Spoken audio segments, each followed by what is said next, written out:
नमस्कार, मैं हूं विवेक शर्मा। पंजाब केसरी नवोदय टाइम देख रहे हैं आप।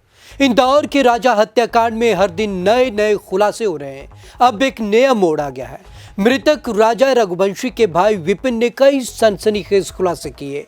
विपिन ने दावा किया कि सोनम ने शादी से पहले ही अपनी मां को चेतावनी दी थी कि अगर यह शादी हुई तो इसका अंजाम नहीं अच्छा होगा। वहीं दूसरी ओर अब यह भी जानकारी निकलकर सामने आ रही है कि हत्या आरोपियों के टिकट खुद सोनम ने ही करवाई थी और साथ ही यहां पर कई और अहम खुलासे हुए हैं। रघुवंशी के भाई विपिन की मांग। विपिन ने मांग की है कि सोनम की मां से भी पूछताछ होनी चाहिए। उन्होंने कहा कि अगर सोनम के पिता को इसकी जानकारी होती तो वे राज कुशवाहा यानी कि सोनी के प्रेमी को नौकरी से निकाल देते, इसलिए ही सोनम की मां ने सारी बातें छिपाई। राजा रघुवंशी हत्याकांड में 4 अहम सवाल हैं जिनके जवाब पर ही पूरी की पूरी जांच टिकी हुई है।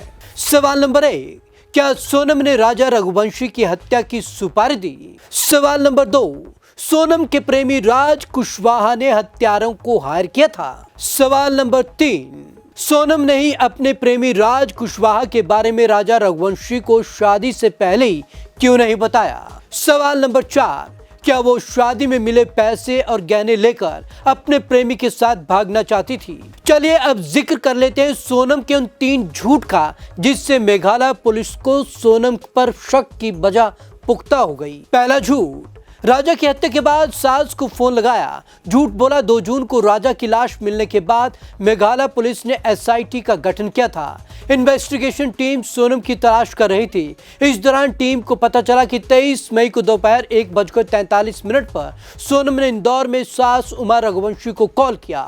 सास ने सोनम से पूछा कि बेटा खाना खाया नहीं, तो सोनम ने जवाब दिया कि मम्मी मेरा उपवास है। पुलिस इन्वेस्टिगेशन में क्या सामने आया? एसआईटी की एक टीम ने शिपारा होम स्टे के संचालक से पूछताछ की तो उसने बताया कि 23 मई को सोनम लौटी थी और उसने बढ़िया खाना खाया था। उसके साथ राजा नहीं था। दूसरा झूठ, गाइड के बयान के बाद कॉल डिटेल्स खंगाली गई। पुलिस को दूसरा क्लू गाइड अल्बर्ट पैड ने दिया। उसने बताया कि 23 मई की सुबह 10 बजे राजा और सोनम को 3 अन्य पर्यटकों के साथ देखा गया था। तीनों पर्यटक राजा के साथ आगे चल रहे थे जबकि सोनम पीछे थी। वे सभी हिंदी में बात कर रहे थे। पुलिस इन्वेस्टिगेशन में हुआ खुलासा। अल्बर्ट के बयान के बाद पुलिस ने राजा और सोनम के मोबाइल के टावर लोकेशन और कॉल डिटेल्स निकाली। इससे पता चला कि सोनम जिंदा है। तीसरा झूठ, राजा और सोनम 21 तारीख को शिलांग पहुंचे थे या उन्होंने एक होटल में रूम लिया था। 22 मई को दोनों सोहरा के लिए निकले। सोहरा में थाने के पास ही बने एक होटल में कमरा लेने पहुंचे, मगर होटल में जगह नहीं थी। उन्होंने होटल में अपना सामान रखा और घूमने निकल गए। पुलिस इन्वेस्टिगेशन में खुला राज। हनीमून पर आने वाले कपल अक्सर अपने सोशल मीडिया अकाउंट्स पर हनीमून की तस्वीरें अपलोड करते हैं। पुलिस ने जब दोनों के अकाउंट्स खंगाले तो उनकी एक भी तस्वीर नहीं थी, जबकि वे ऐसी कई जगहों पर घूमने गए थे जहां अक्सर कपल सेल्फी लेते हैं। राजा की मां उमा रघुवंशी बेटे के लिए न्याय की गुहार लगा रही है। उन्होंने खास बातचीत में सोनम पर कई गंभीर आरोप लगाए। उन्होंने कहा कि सोनम के अकाउंट में 20 लाख रुपए थे। हो सकता है कि उसने पैसे के दम पर ही सब कुछ करवाया होगा। यह पैसा सोनम के पिता ने उसके खाते में जमा करवाया था। राजा रघुवंशी की हत्या के मामले में अब सबकी नजरें सोनम पर टिकी हैं कि वह क्या क्या बताती है।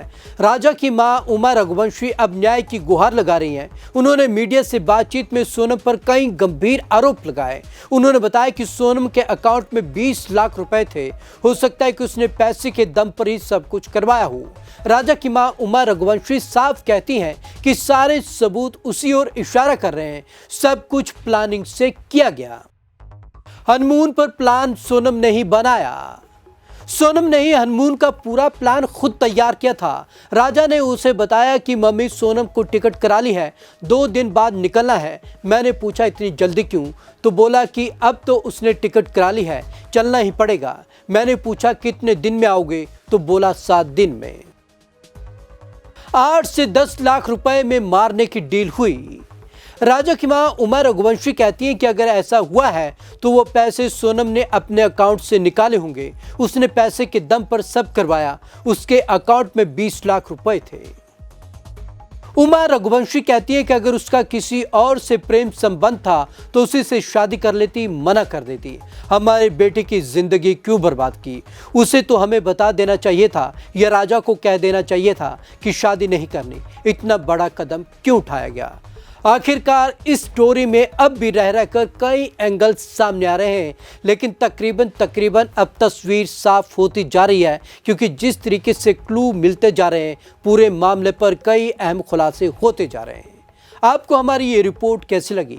कमेंट बॉक्स पर जरूर कमेंट करें। विवेक शर्मा को दीजिए इजाजत। नमस्कार।